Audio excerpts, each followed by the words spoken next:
History is cyclical. Every generation believes they are watching the peak of human performance. In the 60s, it was Pelé. In the 80s, Maradona. But for the last 20 years, we lived in the era of an extraterrestrial. Cristiano Ronaldo didn't just play football, he industrialized it. He turned goal scoring into a mathematical certainty. But time is undefeated. As the king enters the twilight of his career, a new monster has emerged from the mist. Erling Haaland. He is faster, stronger, and arguably more clinical than anyone we've seen at this age. Some call him a robot, some call him a glitch in the matrix.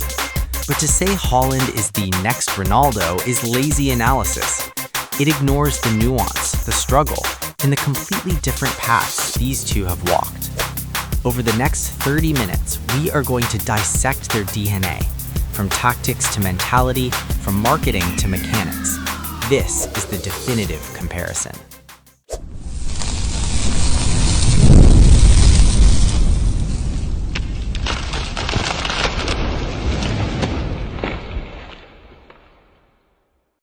To understand the player, you must understand the boy. Cristiano Ronaldo dos Santos Aveiro grew up in poverty on the island of Madeira.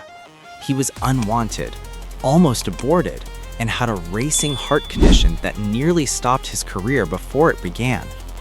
His fuel was hunger, literally and metaphorically.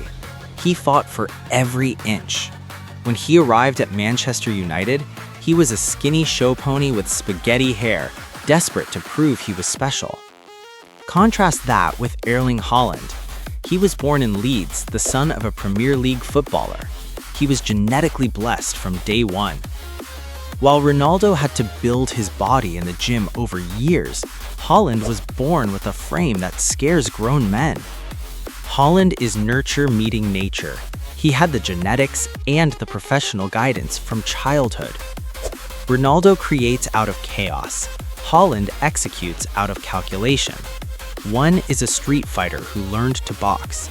The other is a heavyweight champion bred for the ring. This is where the debate gets technical. Critics of Haaland say he offers nothing outside the box. Is that true? Let's look at the heat maps. Ronaldo has played 3 distinct positions in his career: the chaotic winger at United, the inverted forward at Real Madrid, and the poacher at Juventus. He could cross, he could create, he could shoot from 40 yards. In 2008, Ronaldo wasn't just scoring, he was bringing the ball up the pitch. He was the engine and the finish. Haaland represents the extreme specialization of modern football. Under Guardiola, he's asked to touch the ball as little as possible. Why? To stay invisible to defenders until the fatal moment. Ronaldo's game is give me the ball and I will solve the problem. Haaland's game is get the ball to the spot and I will be there. Versatility goes to Ronaldo, but specialization? Haaland might be the most dangerous specialist in history. Let's break down how they score. The variety of goals is crucial for longevity. Heading. Ronaldo is arguably the greatest aerial threat ever. His hang time rivals Michael Jordan. He invented a technique of pausing in the air. Haaland uses his height well, but he relies on power, not the gravity-defying leap of CR7. Weak foot. Ronaldo has scored over 150 goals with his weaker left foot. He is effectively ambidextrous. Haaland is heavily left-footed. While he has improved his right, he still maneuvers his body to shoot with his left. Range. Ronaldo's legacy includes Puskas winning long shots against Porto or Arsenal. Haaland is a box predator. 95% of his goals come from inside the area. This makes Haaland more dependent on service. If the midfield is cut off, Haaland starves. Ronaldo could cook his own meal. You cannot tell the story of Ronaldo without Lionel Messi. Iron sharpens iron. For 15 years, they pushed each other to insanity. Ronaldo's mentality is fueled by ego and the refusal to be second best. The hatred of losing drove him more than the joy of winning. Does Haaland have that? His rivalry with Mbappe feels different. It's less personal. Haaland approaches football with a zen-like calmness. He meditates. He doesn't get involved in fights. Ronaldo thrives on pressure. He wants the spotlight. Haaland tolerates the spotlight because it comes with the job. In a Champions League final, trailing 1-0 in the 90th minute, who do you want? The man who believes he is a god, Ronaldo, or the machine who calculates probabilities, Haaland? We talk about goals, but the real record is longevity. Ronaldo reinvented himself at 30. He realized he lost pace, so he increased muscle mass and improved positioning. Haaland is taking biohacking to a new level. Blue light glasses, taping his mouth shut during sleep, eating cow hearts. He is obsessed with recovery. However, Haaland plays in a more physically demanding era with more games. His explosive sprinting style is risky. Can his knees survive 15 years of carrying that frame?